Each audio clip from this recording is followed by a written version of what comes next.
Hello बच्चों, कैसे हैं। आज हम कक्षा 9 रसायन विज्ञान का पहला वीडियो बनाने जा रहे हैं। इसमें क्लास 9 के सभी बच्चे वीडियो देखकर नोट्स बना सकते हैं, अच्छे से समझ सकते हैं। एक एक वीडियो क्रमबद्ध तरीके से बच्चों को देखना है और रिवीजन करना है। तो चलिए शुरू करते हैं क्लास 9 या क्लास 9 की केमिस्ट्री। देखिए, ये सादा पेज हमने रखा है बच्चों को इस पे समझाने के लिए, और यहाँ पर नोट्स जो आपको लिखने हैं वो इस पर इसी तरह से आप लोग लिखेंगे। देखिए, जैसा कि यहाँ लिखा हुआ है कि ब्रह्मांड दो चीज़ों से मिलकर बनता है, एक द्रव्य और दूसरा ऊर्जा।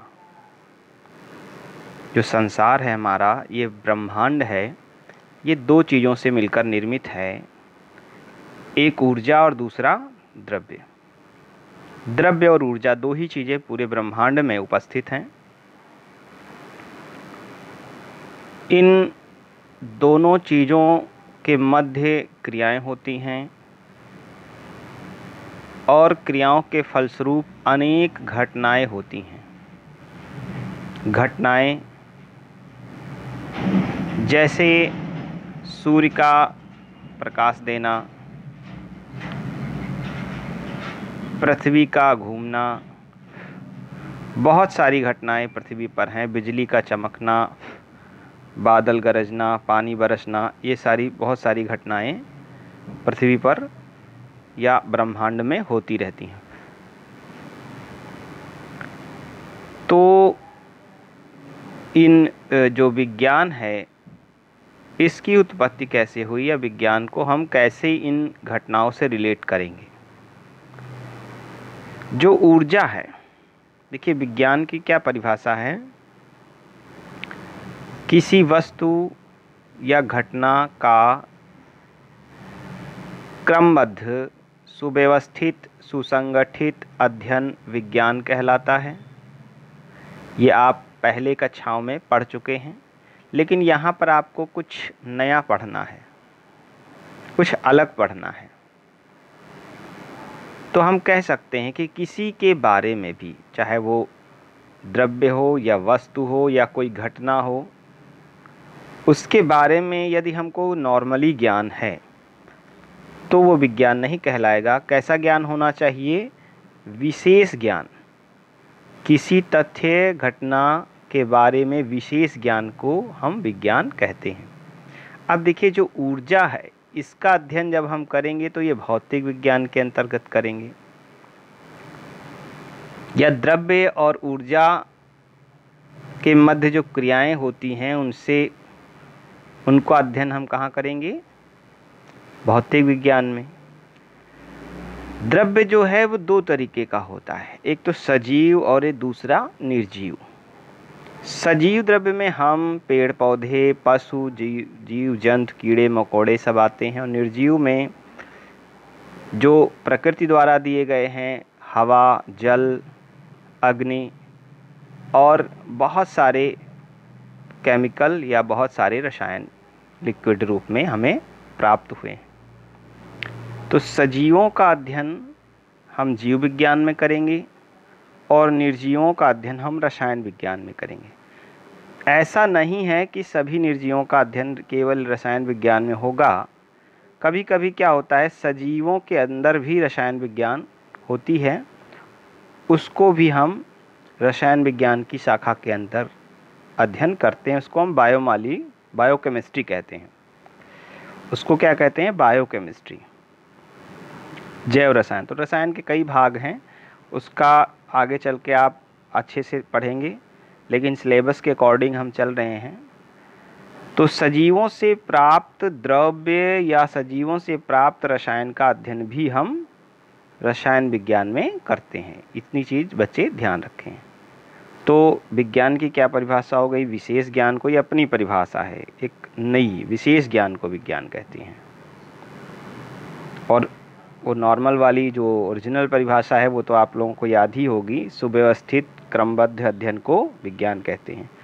देखिए, विज्ञान की 3 शाखाएं हैं। आपका एक सब्जेक्ट मिलेगी विज्ञान, जिसका एक पेपर होगा और उस पेपर में 3 पार्ट आएंगे। पहला भौतिक विज्ञान, दूसरा रसायन विज्ञान, तीसरा जीव विज्ञान। तो 70 नंबर का टोटल पेपर आपका होता है, जिसमें 25 नंबर का आएगा भौतिक विज्ञान और 25 नंबर का आएगा जीव विज्ञान। 25 25 50 हो गए, बचे 20 नंबर। तो 20 नंबर का आएगा रसायन विज्ञान। तो हम इस रसायन विज्ञान का अध्ययन करेंगे। अब देखेंगे कि भौतिक विज्ञान क्या है, इसके जनक कौन है।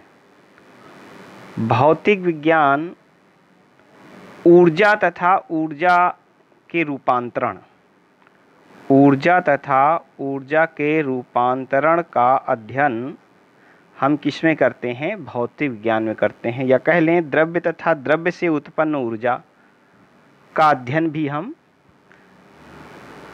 भौतिक विज्ञान में करते हैं। विशेषकर ऊर्जा का अध्ययन हम भौतिक विज्ञान में करते हैं। एक आइंस्टाइन का समीकरण भी आप पढ़े होंगे, E = m/c²। ये ऊर्जा समीकरण है और इसको भौतिक विज्ञान के अंतर्गत अध्ययन किया जाता है। इनके जनक कौन कहलाते हैं? न्यूटन भौतिक विज्ञान के जनक कहलाते हैं। बात आती है जीव विज्ञान। केमिस्ट्री को हम आगे ब्रीफ में लेकर चलेंगे, इसलिए जीव विज्ञान को देख लेते हैं। जीव विज्ञान के जनक अरस्तु, इसको बायोलॉजी कहते हैं, इसको केमिस्ट्री कहते हैं, इसको फिजिक्स कहते हैं। फिजिक्स, केमिस्ट्री, बायोलॉजी, 3 पार्ट आपको पढ़ना है। जीवों की संरचना, कार्यों, विकास, उद्भव आदि का अध्ययन हम जीव विज्ञान में करते हैं। जीव विज्ञान को आगे चल के 2 भागों में बांटा गया है, जंतु विज्ञान और वनस्पति विज्ञान। जंतु विज्ञान में सारे जीव आते हैं और वनस्पति में वनस्पतियाँ जैसे पेड़ पौधे, और जंतु विज्ञान में सारे जीव जो मूव कर सकते हैं, मोशन करते हैं। तो इसके बारे में आपको अलग पढ़ाया जाएगा, अलग टीचर होंगे इसके। जीव विज्ञान आप डिटेल में उनसे पढ़ेंगे, भौतिक विज्ञान डिटेल में आप भौतिक के टीचर से पढ़ेंगे, रसायन विज्ञान आपको हम पढ़ाने वाले हैं। और इस रसायन विज्ञान के बारे में एक एक लेसन, एक एक टॉपिक अच्छे से आप डिस्कस करेंगे आगे चल के। रसायन विज्ञान के जनक फ्रांस के लॉरेंट लावासिए, या इनको लेवाइजर भी कहते हैं, अलग अलग इनके नाम लोगों द्वारा देखे गए हैं। पदार्थों के संघटन, देखिए द्रव्य जो है उसको हम पदार्थ भी कह सकते हैं। पदार्थों के संघटन, संरचना, गुणों तथा रासायनिक प्रतिक्रिया के दौरान इनमें हुए परिवर्तनों का अध्ययन किया जाता है। तो रसायन विज्ञान का जो अध्ययन है उसमें क्या क्या किया जाएगा? जो भी पदार्थ हैं या द्रव्य हैं, इन द्रव्यों के संघटन, संगठन का मतलब किन किन से मिलकर वो बना है, क्या क्या कंपोजिशन है उसका, अकेला है या उसमें कोई 2 पदार्थ हैं या 2 से ज़्यादा पदार्थ मिलकर के बना हुआ है, उसको हम कहते हैं संघटन। संरचना कैसी है, संरचना के बारे में, उसके गुण क्या हैं, उनके पूरे गुणों के बारे में, तथा वे जो रासायनिक क्रियाएं करते हैं और उन रासायनिक क्रियाओं के फलस्वरूप जो पदार्थ बनते हैं उनका अध्ययन, और उनमें होने वाले परिवर्तनों का अध्ययन हम रसायन विज्ञान में करेंगे। देखिए, लेवासिए को रसायन विज्ञान का जनक क्यों कहा जाता है, इसके पीछे भी कई कारण हैं, अनेक कारण दिए गए हैं। इसमें से 2 मुख्य हैं। लेवासिए ने एक पुस्तक लिखी जिसका नाम है तत्वों में रसायन, बहुत ही फेमस पुस्तक है इनकी। तत्वों में रसायन, और इन्होंने H2O और O2 की खोज भी की थी, इसलिए रसायन विज्ञान के जनक इन्हीं को माना गया, इन्हीं को कहा गया। अलग अलग वैज्ञानिकों का मत, अलग अलग वैज्ञानिक रसायन विज्ञान के जनक भी माने जाते हैं, लेकिन मुख्य रूप से एंटोनी लेवाइजियर यही है। दोनों का नाम सेम है, कहीं इस तरह से लिखा होता है, कहीं इस तरह से लिखा होता है। तो हम ये बात पूरे स्ट्रक्चर पूरा समझ गए हैं कि हमको एक सब्जेक्ट पढ़नी है जिसे विज्ञान कहेंगे, साइंस कहेंगे। इसके 3 पार्ट हैं, फिजिक्स, केमिस्ट्री और बायोलॉजी, जिसको अलग अलग टीचर आपको अध्ययन कराएंगे, इसको अलग अलग आप पढ़ेंगे। जैसा कि 9th में नए बच्चे आते हैं क्लास 8 से, तो किसी भी प्रकार की कोई समस्या बच्चे को ना आने पाए, इसलिए ये थोड़ा सा जानकारी देना आवश्यक था। रसायन जो शब्द है, देखिए केमिस्ट्री को हम 2 तरह से, रसायन विज्ञान को 2 तरह से लिखते हैं, कोई रसायन कहता है, कोई केमिस्ट्री कहता है इंग्लिश में। केमिस्ट्री और रसायन, इनकी उत्पत्ति कैसी हुई? देखिए रसायन की उत्पत्ति रस धन आयन, यानी रसायन शब्द की उत्पत्ति रस और आयन दोनों मिलाकर रसायन बना है, जिसका रस का मतलब है द्रव या द्रव्य। द्रव्य से हम इसको लिख लेते हैं, द्रव्य मान लेते हैं सभी पदार्थ। आयन, आयन का मतलब है विश्लेषण या अध्ययन, यानी द्रव्यों का विश्लेषण या अध्ययन। तो यहाँ पर मीनिंग निकल के आती है कि द्रव्यों का विशेष अध्ययन रसायन विज्ञान के अंतर्गत होता है। अब बात आती है केमिस्ट्री की। तो देखिए केमिस्ट्री मिस्र देश का जो प्राचीन नाम था कीमिया। कीमिया क्यों? क्योंकि मिस्र देश की मिट्टी का रंग कैसा होता है? काला। काला रंग होने के कारण उसका मिस्र देश का क्या नाम था? कीमिया। और मिस्र देश से ही केमिस्ट्री की जो है उत्पत्ति मानी जाती है। तो इसमें केमिस्ट्री के जो रसायन शास्त्री वहाँ के होते थे, वैज्ञानिक होते थे, उनको कीमियागार कहते थे, और केमिस्ट्री को कीमिया कहा जाने लगा। धीरे धीरे यह केमिटेक्ने हो गया। क्या हो गया? केमिटेक्ने। और केमिटेक्ने धीरे धीरे बाद में परिवर्तित होकर केमिस्ट्री बन गया। केमिस्ट्री बन गया तो इसको हम केमिस्ट्री के नाम से जानने लगे, रसायन विज्ञान को। तो आप यहाँ देख सकते हैं कि हमें जो विज्ञान है उसको हम मुख्य 3 शाखाएं हैं, मुख्य शाखाएं 3 हैं, इसके अलावा भी बहुत सारी शाखाएं हैं, लेकिन आपको केवल 3 पे अध्ययन करना है, फिजिक्स, केमिस्ट्री और बायो। बायो के भी 2 पार्ट आगे हो जाएंगे आपके। अभी 9th और हाई स्कूल में तो केवल बायोलॉजी एक ही में पढ़ना है, उसके बाद आगे चल करके इसके अलग अलग पार्ट हो जाएंगे, वनस्पति और जंतु। मुख्य रूप से आपको केमिस्ट्री लेकर चलना है, और केमिस्ट्री के बारे में आपको जानकारी इस चैनल पे आपको मिलती रहेगी। बच्चे रेगुलर वीडियो देखते रहेंगे। आइए शुरू करते हैं रसायन विज्ञान का लेसन 1। हाँ, तो बच्चों क्लास 9th केमिस्ट्री का जो पहला लेसन है वो है हमारे आसपास के पदार्थ। इस लेसन को हम अध्ययन करेंगे हमारे आसपास के पदार्थ, मैटर सराउंडिंग अस। हमारी चारों ओर लाखों करोड़ों पदार्थ उपस्थित हैं। देखिए जैसा यहाँ पे हमने लिखा है आसानी के लिए, वैसा ही बच्चे कॉपी पे धीरे धीरे नोट करते रहेंगे, इसलिए हमने इसको इस तरह बनाया है। समझने के लिए आपको ये पेज है, इस पे आपको समझाया जाएगा, इस पे भी विशेष ध्यान दें। हमारे चारों ओर लाखों करोड़ों पदार्थ उपस्थित हैं, जैसे पेन, किताब, मेज, कुर्सी, बस, ट्रक, लोहा, चांदी, सोना आदि। ये सभी पदार्थ हमें दिखाई देते हैं, परंतु कुछ पदार्थ ऐसे भी हैं जो हमें नहीं दिखाई देते, जैसे वायु। देखिए जितने भी अभी बताया गया था कि ब्रह्मांड 2 चीज़ों से निर्मित है, एक ऊर्जा से और दूसरा द्रव्य से। ऊर्जा और द्रव्य, ऊर्जा का हम फिजिक्स में अध्ययन करते थे और द्रव्य के दो भाग थे, सजीव और निर्जीव। सजीवों का अध्ययन हम बायोलॉजी में और निर्जीव द्रव्य का अध्ययन हम केमिस्ट्री में करते थे। अब बात आती है कि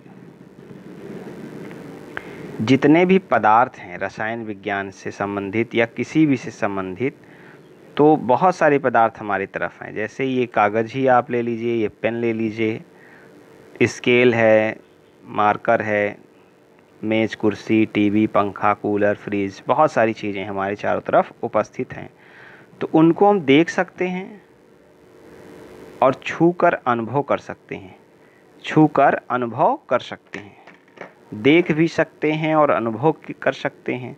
लेकिन एक ऑक्सीजन है, ऑक्सीजन यानी हवा, वायु, इसको हम देख नहीं सकते हैं।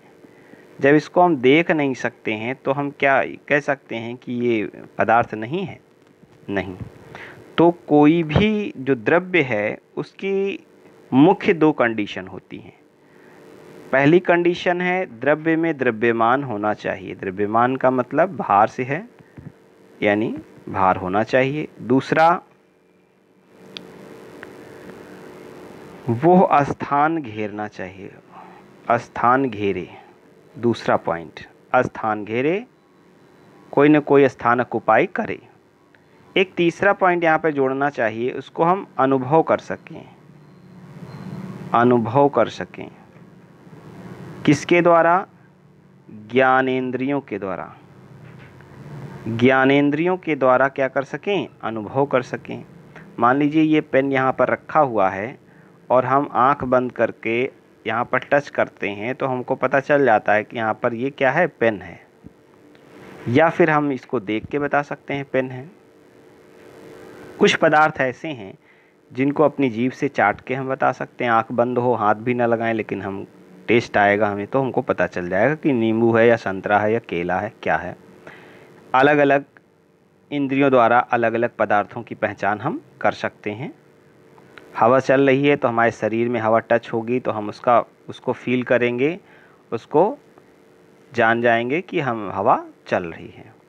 तो ये सारे पदार्थों में ये तीन कंडीशन का होना आवश्यक है। द्रव्यमान होना चाहिए, स्थान घेरना चाहिए, अनुभव होना चाहिए। तो द्रव्यमान तो मान लीजिए हमने पेन का उदाहरण लिया यहाँ पर, तो पेन का कुछ ना कुछ तो द्रव्यमान होगा ही, 5 ग्राम, 10 ग्राम, 5 ग्राम, जो भी हो। और स्थान घेरना चाहिए, यानी स्थान तो ये घेर ही रही है। जहाँ पर पेन हमने रखा है वो पूरा जो इतना आयतन है पेन का, उतना स्थान पेन घेर रहा है। यहाँ पर भी घेरेगा उतना ही स्थान। अगर हम इसको यहाँ रख दें तो यहाँ पर भी उतना स्थान घेरेगा, इधर रख दें फिर भी इतना स्थान घेरेगा। तो इस जितना इसका आयतन है ये उतना स्थान हर समय घेर रही है। और इसका अनुभव भी हम अपनी ज्ञान इंद्रियों द्वारा कर सकते हैं। तो ऐसी प्रत्येक वस्तु जिसका अनुभव हम अपनी ज्ञानेंद्रियों द्वारा कर सकें, वह स्थान घेरे और उसमें द्रव्यमान हो, तो हम द्रव्य कह सकते हैं। क्या कह सकते हैं? द्रव्य। पदार्थ अथवा द्रव्य के वे सभी पदार्थ अथवा द्रव्य वे सभी पदार्थ होते हैं जिनमें द्रव्यमान होता है तथा वे स्थान घेरते हैं। यहाँ पे दो ही कंडीशन दी गई हैं, आप तीसरी कंडीशन भी आप समझ लें। यहाँ पर नोट में क्या दिया हुआ है कि प्यार, बहादुरी, विचार, सुगंध, स्वाद आदि पदार्थ नहीं हैं, क्योंकि ये स्थान घेरते हैं और ना ही इनमें द्रव्यमान होता है। प्यार कोई स्थान घेरता है कि भैया 1 किलो प्यार दे दीजिए, आधा किलो विचार दे दीजिए, सुगंध 2-3 किलो दे दीजिए, स्वाद हमको 5 किलो चाहिए? नहीं, कोई स्थान ना घेरते हैं, ना इनका द्रव्यमान होता है। तो हम कह सकते हैं कि ये क्या है? द्रव्य नहीं है। अब आइए देखते हैं द्रव्य का वर्गीकरण। द्रव्य के 2 वर्गीकरण हैं, एक भौतिक वर्गीकरण और एक रासायनिक वर्गीकरण। भौतिक वर्गीकरण का तात्पर्य है जैसे वे हमको दिखाई देते हैं उनकी अवस्था क्या है, भौतिक अवस्था क्या है। तो भौतिक अवस्था ठोस, द्रव और गैस, 3 अवस्थाएं होती हैं। पदार्थ की 3 मुख्य अवस्थाएं हैं, ठोस, द्रव और गैस। देखिए बच्चों, इसके अलावा भी 2 अवस्थाएं और हैं, एक है प्लाज्मा और दूसरी है बोस-आइंस्टाइन कंडेंसेट, BEC। इसको BEC कहते हैं, बोस-आइंस्टाइन कंडेंसेट। तो इन अवस्थाओं के बारे में भी हम अध्ययन करेंगे, लेकिन जो क्लास 9th के हिसाब से, सिलेबस के हिसाब से हमारी ये 3 अवस्थाएं मुख्य हैं, ठोस, द्रव और गैस। इनके बारे में हम थोड़ा थोड़ा पढ़ लेंगे और फिर इनके बारे में डिटेल अध्ययन नहीं करना है। अब हम देखते हैं कि भौतिक वर्गीकरण क्या है। ठोस, द्रव और गैस, ये इसका भौतिक वर्गीकरण है। सॉलिड, लिक्विड, गैस 3 प्रकार की वस्तुएं, द्रव्य होते हैं। और रासायनिक वर्गीकरण में तत्व, यौगिक और मिश्रण, एलिमेंट, कंपाउंड एंड मिक्सचर, तो ये इनका रासायनिक वर्गीकरण है। आगे चल के हम देखेंगे, प्रत्येक के बारे में डिटेल अध्ययन करेंगे। ठोस के बारे में, द्रव के बारे में, गैस के बारे में बहुत अच्छे से अध्ययन हम इसका करेंगे। तो पदार्थ अत्यंत सूक्ष्म कणों से मिलकर बना होता है। ये सूक्ष्म कण परमाणु या अणु कहलाते हैं। जो भी पदार्थ है ये बहुत ही सूक्ष्म कणों से मिलकर बना होता है और इसको हम परमाणु या अणु कह सकते हैं। देखिए, परमाणु अणु एक ही चीज़ नहीं है, इसमें भी अंतर है। या तो पदार्थ केवल परमाणुओं से मिलकर बना होगा या फिर पदार्थ केवल अणुओं से मिलकर बना होगा। अणु और परमाणु हम आगे चलकर आपको अच्छे से बताएंगे, एक ही चीज़ नहीं है ये दोनों। या तो परमाणुओं से मिलकर बना होगा या अणुओं से मिलकर बना होगा, वो पदार्थ होगा। पदार्थ के कणों के बीच रिक्त स्थान भी होता है। जैसे ये पदार्थ के कण हैं और इनके बीच क्या होता है, रिक्त स्थान। ये रिक्त स्थान जो आपको दिखाई दे रहा है, ये रिक्त स्थान भी इनके कणों के बीच होता है। तो हम आशा करते हैं कि इतनी बात बच्चों की समझ में आ गई होगी। एक बार पुनः इसको अच्छे से देख लें और अच्छे से इसका रिवीजन करें। एक 9th का व्हाट्सएप ग्रुप हमने बनाया है, उसमें बच्चे जुड़ें। मोबाइल नंबर हम दे देंगे और इस मोबाइल नंबर से हमको व्हाट्सएप करके हमारे व्हाट्सएप ग्रुप से जुड़ें। इस वीडियो में जितना भी पढ़ाया गया, इससे कोई भी क्वेरी होगी, कोई भी दिक्कत बच्चों को आएगी तो वो व्हाट्सएप ग्रुप पे हमको पर्सनल चैट करके बता सकते हैं और उसका सॉल्यूशन वहीं पर हो जाएगा। तो अभी तक के लिए इतना बच्चे अध्ययन करें। इतना अध्ययन करने के बाद हम नेक्स्ट वीडियो आपको देते रहेंगे। आज जितना भी आपने पढ़ा है आपको समझ में आ गया होगा, तो वीडियो में कमेंट करें, वीडियो को लाइक करें और सब्सक्राइब करें और ज़्यादा से ज़्यादा बच्चों को जोड़ें, ताकि ऐसे में इस परिस्थितियों में ज़्यादा से ज़्यादा बच्चों का लाभ हो सके। लगभग जितने भी बच्चे इस वीडियो से जुड़ रहे हैं वो हमको व्हाट्सएप चैट कर सकते हैं। व्हाट्सएप चैट करने की में आप अपना नाम और कहाँ के रहने वाले हैं यह स्थान दीजिएगा और बाकी डिटेल जो भी हम व्हाट्सएप ग्रुप पे पूछेंगे आपको डिटेल देनी होगी। उसके बाद हम आपसे डायरेक्टली जुड़ जाएंगे। ओके, थैंक यू बच्चों।